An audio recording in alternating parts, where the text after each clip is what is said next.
नमस्कार प्रिय साथियों, एक बार फिर से स्वागत करता हूँ हमारे यूट्यूब चैनल एग्रो स्टडीज़ में। दोस्तों, आज की इस वीडियो में बात करने वाले हैं BSc agriculture first semester fundamental of agronomy की मोस्ट इम्पॉर्टेंट क्वेश्चन के बारे में बात कर रहे हैं।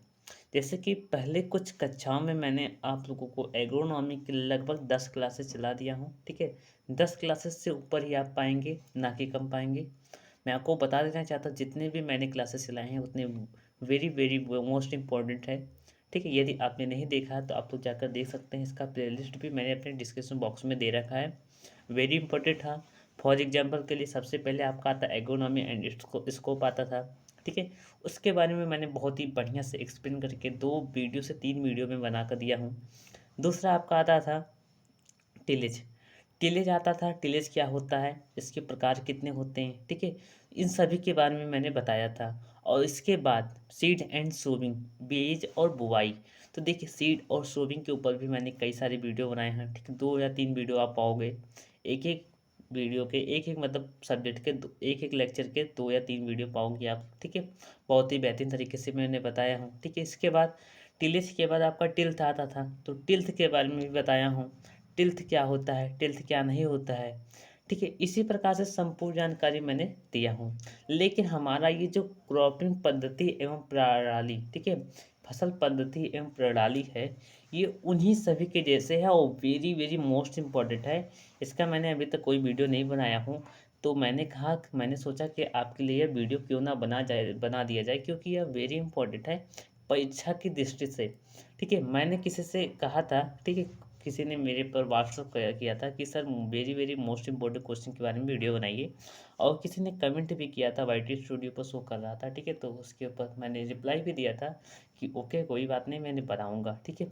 इसके बाद एक किसी ने लेडीज़ ने मतलब कमेंट किया था, मधु मिश्रा नाम की, ठीक है। तो उनको भी मैं बता देना चाहता हूँ कि आपके लिए भी यह वीडियो बहुत ही ज़्यादा हेल्पफुल होने वाला है, ठीक है। तो इस प्रकार से स्टार्ट करते हैं वीडियो को बिना देरी किए, ठीक है। ज़्यादा बात नहीं करना चाहता हूँ इस प्रकार से। अब देखिए, वीडियो ज़्यादा बड़ा नहीं करना चाहूँगा, तो इस प्रकार से देखिए हमारा फसल पद्धति क्या होता है। देखिए, cropping pattern and cropping system, ये दोनों अलग अलग है, आप लोग माइंड में बैठा लीजिए, ठीक है। देखिए, सबसे पहले फसल पद्धति क्या है, एक डिफिनेशन आप सब लीजिए। किसी निश्चित क्षेत्र में एक हमारा खेत है, ठीक है। इसी खेत में बोई गई विभिन्न फसलों का क्षेत्रफल का अनुपात, जैसे हमारा कि मिक्स्ड फार्मिंग हमारा है, ठीक है। यानी मिश्रित खेती उसमें उगा दिए हैं और उसमें, ठीक है, क्षेत्रफल का अनुपात फसलों और क्षेत्रफल का अनुपात ही क्या कहलाता है, हमारा फसल पद्धति कहलाता है, ठीक है। इस प्रकार से डिफिनेशन याद कर लीजिए। और देखिए, इसके प्रकार से यदि आप यह नहीं लिख पा रहे हैं तो दूसरा लिख सकते हैं। फसलों के वार्षिक क्रम व स्थान के प्रबंधन तथा खाली क्षेत्र को ही हम फसल पद्धति के नाम से जाना जा सकता है। ये डिफिनेशन तैयार हो गई। दो डिफिनेशन आप लोगों को बता दिया हूँ, ठीक है। इसके बाद क्रॉपिंग सिस्टम के बारे में देख लेते हैं। तो देखिए, फसल पद्धति का फार्म पर, जैसे हमारा हमारा फार्म है, ठीक है।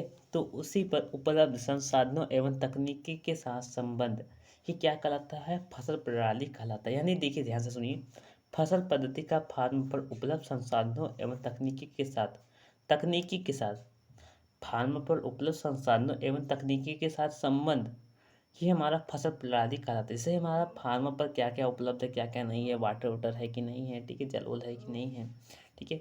इस प्रकार से तो इसी का हमारा जो है संसाधन है, ठीक है, तकनीकी है, इसका संबंध ही हमारा क्या फसल प्रणाली कहलाता है, ठीक है। मुख्य रूप से भारत में फसल प्रणाली जो है वो धान और गेहूं का है, ठीक है। बहुत ही वेरी इंपॉर्टेंट है। ऑब्जेक्टिव टाइप में क्वेश्चन पूछे जाने तो इसी प्रकार से पूछे जाएंगे। वेरी वेरी मोस्ट इम्पोर्टेंट है। अब इसके बाद देखिए, मोनोक्रॉपिंग क्या है, एकल फसलें क्या होती है। किसी क्षेत्र में या फिर किसी खेत में किसी एक फसल को ही उगाना हमारा मोनो फसल कहलाता है, यानी मोनोक्रॉपिंग कहलाता है। क्वेश्चन पेपर सॉल्व करा रहा था तो एक क्वेश्चन मोनो क्रॉपिंग के ऊपर आया था, ठीक है। मैंने सॉल्व भी कराया था किस प्रकार से नहीं होता है, ठीक है।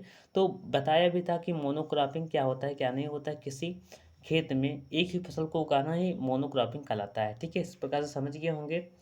तो इसी प्रकार से अब इसके बाद देख लीजिए, बहुफसलें, ऐसी फसलें, ठीक है, जिन्हें खेत में दो या दो से अधिक उगाया जाता है, ठीक है। यानी कि दो या दो से अधिक फसलों को एक ही खेत में उगाना बहुफसली कहलाता है। ठीक है, इस प्रकार से समझ गए होंगे। देखिए इसके बाद आपका आता है मिक्स्ड फसल यानी मिक्स्ड क्रॉपिंग आता है आप लोगों का, वेरी इंपॉर्टेंट है। देखिए आपके जो आपका कमेंट पूछा जाता है यानी कि आपका जो टिप्पणी पूछा जाता है, तो टिप्पणी में आपको क्या होता है कि आपके टिप्पणी में मोस्टली इंपॉर्टेंट मिक्स्ड क्रॉपिंग जैसे हो गया, इंटर क्रॉपिंग हो गया, ठीक है, टिल्थ हो गया और उसके बाद टिलेज हो गया, तो इस प्रकार से क्वेश्चन पूछे जाते हैं।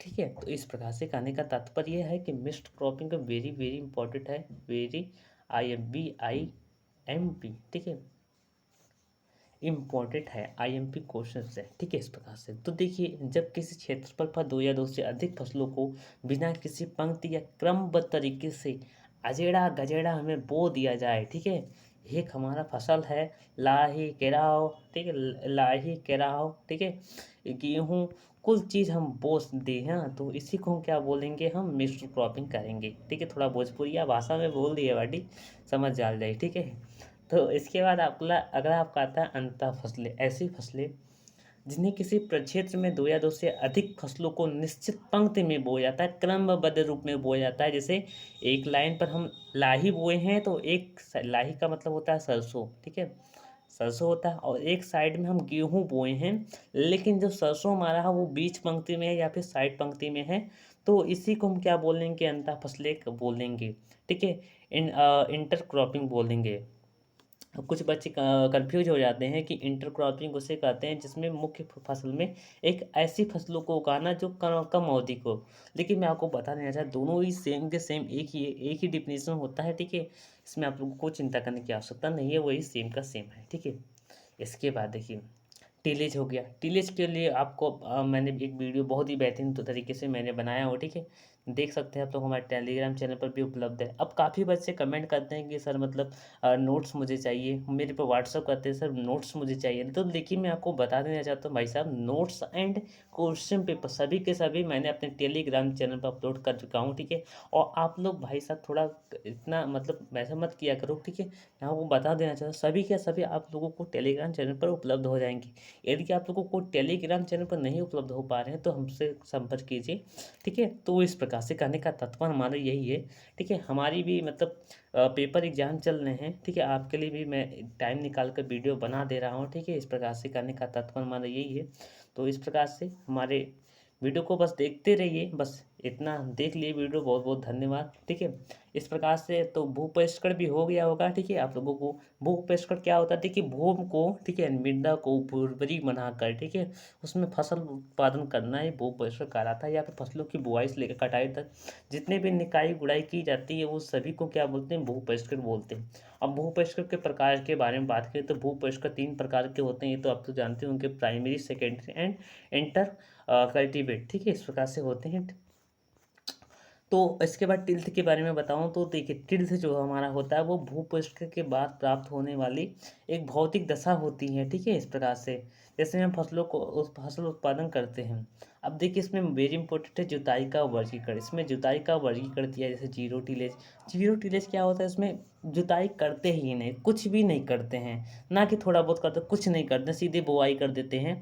जैसे आमतौर पर देखेंगे गेहूं में गोदा बोते हैं आप लोग, तो उसे हम क्या बोलेंगे, जीरो टिलेज बोलेंगे। ठीक है, इस प्रकार से कहने का तात्पर्य हमारा यही है। ठीक है, इस प्रकार से इसमें मिनिमम टिलेज बोलते हैं, तो मिनिमम टिलेज उसे बोलते हैं जिसमें कम से कम जुताई फसलों के अनुकूल, ठीक है, फसलों को जितनी आवश्यक हो उतनी ही मतलब जितनी जुताई करते हैं, ठीक है, उसी को मिनिमम टिलेज बोलते हैं।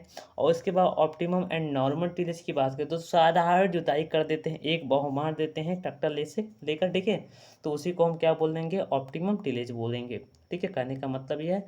तो इसके बाद मल्च टिलेज क्या होता है, तो मल्च यानी पलवार जुताई। पलवार जुताई वह उसे बोलते हैं जिसमें एक तरफ से जुताई कर दिया जाता है और उसी में हम बीज को बो दिया जाता है। तो इस प्रकार से समझ गए होंगे, पूरा समझ गए होंगे, बहुत ही अच्छे तरह से एक्सप्लेन करके दिया हूँ। उसके बाद इसका नोट्स भी मैंने अपने टेलीग्राम चैनल पर अपलोड करके दे रखा हूँ। ठीक है, आप लोग जाकर देख सकते हैं। ठीक है, बस वीडियो देखने के लिए बहुत बहुत धन्यवाद। इतना ज़्यादा प्यार आप लोग दे रहे हैं, इसके लिए मैं आप लोगों को बहुत ही बहुत धन्यवाद, शुक्रिया कहना चाहता हूँ। ठीक है, इस प्रकार से हमारे चैनल को ऐसे ही सपोर्ट करते रहिएगा, बस आप लोगों से बस इतना ही आग्रह है। ठीक है, बस आप लोगों के लिए मैं बस शानदार वीडियो बनाता रहूँगा। ठीक है, इस प्रकार से बस चलता हूँ। नमस्कार, जय हिंद, जय भारत।